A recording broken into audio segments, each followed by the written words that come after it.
بسم اللہ الرحمن الرحیم۔ ملفوظات حضرت مسیح موعود۔ جس قدر انبیاء علیہم السلام گزرے ہیں یا اہل اللہ ہوئے ہیں، ان کو فطرتاً رغبت دی جاتی ہے کہ وہ خدا تعالیٰ کے نشانوں کو پورا کرنے کے لیے ہمتاً تیار ہوتے ہیں۔ مسیح نے اپنی جگہ داؤدی تخت کو بحال کرنے والی پیشگوئی کے لیے کس قدر سعی اور کوشش کی کہ اپنے شاگردوں کو یہاں تک حکم دیا کہ جس کے پاس تلواریں اور ہتھیار نہ ہوں وہ اپنے کپڑے بیچ کر ہتھیار خریدے۔ اب اگر اس پیشگوئی کو پورا کرنے کی وہ فطری خواہش اور آرزو نہ تھی جو انبیاء علیہ السلام میں ہوتی ہے، تو کوئی ہم کو بتائے کہ ایسا کیوں کیا گیا۔ اور ایسا ہی ہمارے نبی صلی اللہ علیہ وسلم میں اگر یہ طبی جوش نہ تھا تو آپ کیوں حدیبیہ کی طرف روانہ ہوئے جبکہ کوئی میعاد اور وقت بتایا نہیں گیا تھا؟ بات یہی ہے کہ یہ گو وہ خدا تعالیٰ کے نشانوں کی حرمت اور عزت کرنا ہے، اور چونکہ نشانات کے پورے ہونے پر معرفت اور یقین میں ترقی ہوتی ہے اور خدا تعالیٰ کی قدرتوں کا اظہار ہوتا ہے، وہ چاہتے ہیں کہ پورے ہوں۔ اسی لیے حضرت صلی اللہ علیہ وسلم جب کوئی نشان پورا ہوتا تو سجدہ کیا کرتے تھے جب تک دل دھوئے نہ جاویں اور ایمان حجاب اور زنگ کی تہوں سے صاف نہ کیے جاوے۔ سچا اسلام اور سچی توحید جو مدار نجات ہے حاصل نہیں ہو سکتی، اور دل کے دھونے اور عجب ظلمانیہ کے دور کرنے کا آلہ یہی خدا تعالیٰ کے نشانات ہیں جن سے خود خدا تعالیٰ کی ہستی اور نبوت پر ایمان پیدا ہوتا ہے۔ اور جب تک سچا ایمان نہ ہو جو کچھ کرتا ہے وہ صرف رسوم اور ظاہر داری کے طور پر کرتا ہے۔ بس جب خدا تعالیٰ کی طرف سے یہ بات تھی تو میرا نور قلب کب اس کے خلاف کرنے کی رائے دے سکتا تھا؟ اس لیے میں نے چاہا کہ یہ ہونا چاہیے تاکہ ہمارے نبی کریم صلی اللہ علیہ وسلم کی پیشگوئی پوری ہو۔ ممکن تھا کہ ایسے واقعات پیش نہ آتے، لیکن جب ایسے امور پیش آ گئے کہ جن میں مصروفیت از بس ضروری تھی اور توجہ ٹھیک طور پر چاہیے تھی، تو اس پیشگوئی کے پورا ہونے کا وقت آ گیا اور وہ پوری ہوئی اسی طرح پر جیسے خدا تعالیٰ نے ارادہ فرمایا تھا۔ والحمدللہ علی ذالک۔ میرا ان نمازوں کو جمع کرنا، جیسا کہ میں کہہ چکا ہوں، اللہ تعالیٰ کے اشارہ اور ایماء اور القاء سے تھا، حالانکہ مخالف تو خواہ بھی جمع کر لیتے ہیں، مسجد میں بھی نہیں جاتے، گھروں ہی میں جمع کر لیتے ہیں۔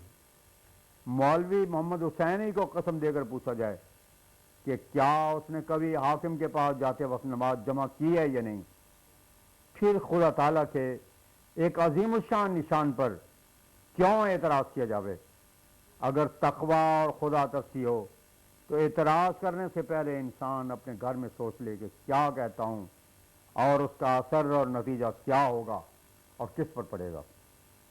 میں نے اس اجتہاد میں یہ بھی سوچا کہ ممکن تھا ہم 10 دن ہی میں کام کو ختم کر دیتے جو اس پیشگوئی کے پورا ہونے کا موجب اور باعث ہوا ہے، مگر اللہ تعالیٰ نے ایسا ہی پسند کیا کہ جب یہ لوگ اپنے نفس کے خاطر 2 مہینے نکال لیتے ہیں تو پیشگوئی کی تکمیل کے لیے ایسی مدت چاہیے جس کی نظیر نہ ہو۔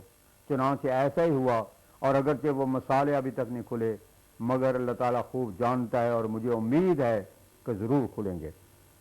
دیکھو، ضعف دماغ کی بیماری بدستور لاحق ہے، اور بعض وقت ایسی حالت ہوتی ہے کہ موت قریب ہو جاتی ہے۔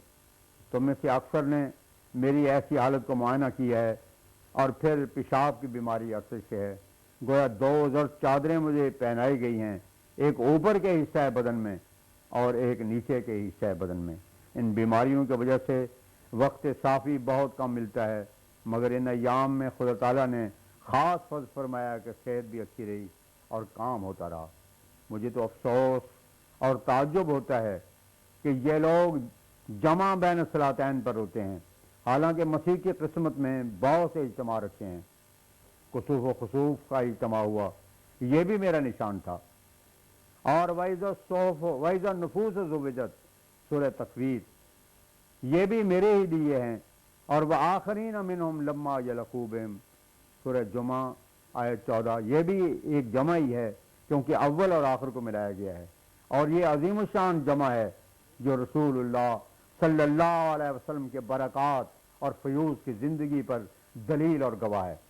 اور پھر یہ بھی جمع ہے کہ خدا تعالیٰ نے تبلیغ کے سارے سامان جمع کر دیے ہیں، چنانچہ مطبع کے سامان، کاغذ کی کثرت، ڈاک خانوں، تار، ریل اور دخانی جہازوں کے ذریعہ کل دنیا ایک شہر کو حکم رکھتی ہے۔ اور پھر نت نئی ایجادیں جمع کو اور بھی بڑھا رہی ہیں کیونکہ اسباب تبلیغ جمع ہو رہے ہیں۔ اب فونوگراف سے بھی تبلیغ کا کام لے سکتے ہیں اور اس سے بہت عجیب کام نکلتا ہے۔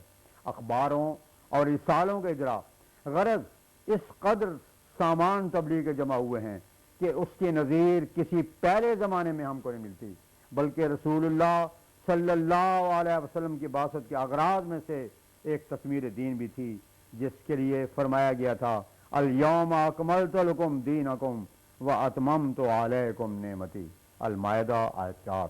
اب اس تکمیل میں دو خوبیاں تھیں، ایک تکمیل ہدایت اور دوسری تکمیل اشاعت ہدایت۔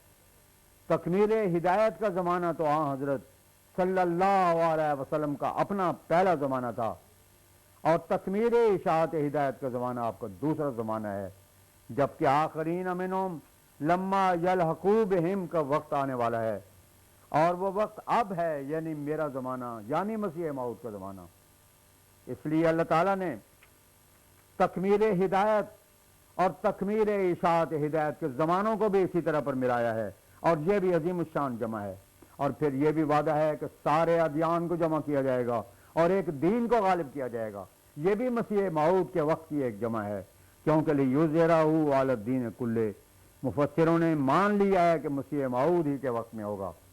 پھر یہ بھی کہ وہ امن کا زمانہ ہوگا کہ بھیڑیا اور بھیڑے گھاٹ پر پانی پیئیں گے، جیسے کہ اس وقت نظر آتا ہے۔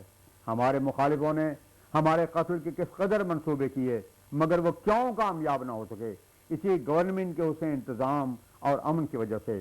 پھر خدا نے یہ بھی ارادہ فرمایا تھا کہ اس زمانے میں حقائق و معارف جمع کر دے۔ میں دیکھتا ہوں کہ جیسے زور و عصر جمع ہوئے ہیں، کہ زور آسمان کے جلالی رنگ کا ذیل ہے اور عصر جمالی رنگ کا، اور خدا تعالیٰ دونوں کا اجتماع چاہتا ہے۔ اور چونکہ میرا نام اس نے آدم بھی رکھا ہے، اور آدم کے لیے یہ بھی فرمایا ہے کہ اس کو میں نے اپنے دونوں ہاتھوں سے بنایا، یعنی جلالی اور جمالی رنگ دونوں اس میں رکھے، اس لیے اس جگہ بھی جلال اور جمال کا اجتماع کر کے دکھا دیا۔ جلالی رنگ میں تعاون وغیرہ اللہ تعالیٰ کی گرفتیں ہیں اور انہیں سب دیکھتے ہیں، اور جمالی رنگ میں اس کے انعامات اور مبشرانہ وعدے ہیں۔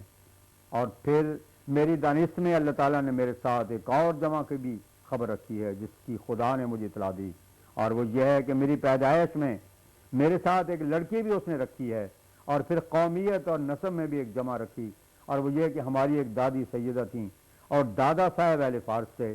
اب بھی خدا نے اس قسم کی جمع ہمارے گھر میں رکھی کہ ایک صحیح و نسب سیدہ میرے نکاح میں آئی، اسی طرح جیسے خدا نے ایک عرصہ پہلے بشارت دی تھی۔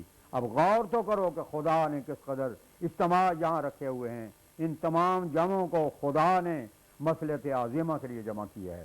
ہماری جماعت کے لیے تو یہ ہم دور از ادب ہے تو اس قسم کی باتیں پیش کریں، یا ان کے وہم میں بھی ایسی باتیں ہیں، اور میں سچ سچ کہتا ہوں، اور میں جو کرتا ہوں وہ خدا تعالیٰ کی تفہیم اور اشارے سے کرتا ہوں۔ پھر کیوں اس کو مقدم نہیں کرتے اور پیش گوئی سمجھ کر اس کی عزت نہیں کرتے؟ جیسے حضرت عمر نے حضرت صلی اللہ علیہ وسلم کے پیش گوئی سمجھ کر ایک صحابی کو سونے کے کڑے پہنا دیے۔ اب تم بتاؤ کہ اور کیا چاہتے ہو؟ خدا نے اس قدر نشان تمہارے لیے جمع کر دیے ہیں، اگر خدا تعالیٰ پر ایمان ہو تو کوئی وہم اور خیال اس قسم کا پیدا نہیں ہو سکتا جس سے اعتراض کا رنگ پایا جائے، اور اگر اس قدر نشان دیکھتے ہوئے بھی کوئی اعتراض کرتا اور علیحدہ ہوتا ہے تو وہ بے شک نکل جائے اور علیحدہ ہو جاوے۔ اس کی خدا کو کیا پرواہ ہے، وہ کہیں جگہ نہیں پا سکتا، جبکہ خدا تعالیٰ نے مجھے حکم عدل ٹھہرایا ہے اور تم نے مان لیا ہے۔ پھر نشانہ اعتراض بنانا ضعف ایمان کا نشان ہے۔ حکم مان کر تمام زبانیں بند ہو جانی چاہیے۔ اگر مخالفوں کا خیال ہو تو انہوں نے اس سے پہلے کیا کچھ نہیں کہا، دجال، بے ایمان، کافر، اکفر تک ٹھہرایا، اور کوئی گالی باقی نہ رہی جو انہوں نے نہیں دی، اور کوئی منصوبہ شرارت اور تقریب دہی کا نہیں رہا جو انہوں نے نہیں سوچا۔ پھر اور کیا باقی رہ گیا جو غیروں کی پرواہ کرتا اور اللہ تعالیٰ کو چھوڑتا ہے؟ اللہ تعالیٰ اس کی پرواہ نہیں کرتا۔ جب تک خدا تعالیٰ کے مقرر کردہ حکم کی بات کے سامنے اپنی زبانوں کو بند نہ کرو گے، وہ ایمان نہیں پیدا ہو سکتا جو خدا چاہتا ہے اور جس غرض کے لیے اس نے مجھے بھیجا ہے۔ میں سچ سچ کہتا ہوں کہ میرا یہ عمل اپنی تجویز اور خیال سے نہیں بلکہ اللہ تعالیٰ کی تفہیم سے ہے اور رسول اللہ صلی اللہ علیہ وسلم کی پیش گوئی کے لیے ہے۔ میں کسی اور حکم کی ضرورت نہیں سمجھتا، جو چاہتا ہے اس کو قبول کرے اور جس کا دل مریض ہے وہ الگ ہو جائے۔ میں ایسے لوگوں کو صلاح دیتا ہوں کہ وہ کثرت سے استغفار کریں اور خدا سے ڈریں، ایسا نہ ہو کہ خدا ان کی جگہ اور قوم لاوے۔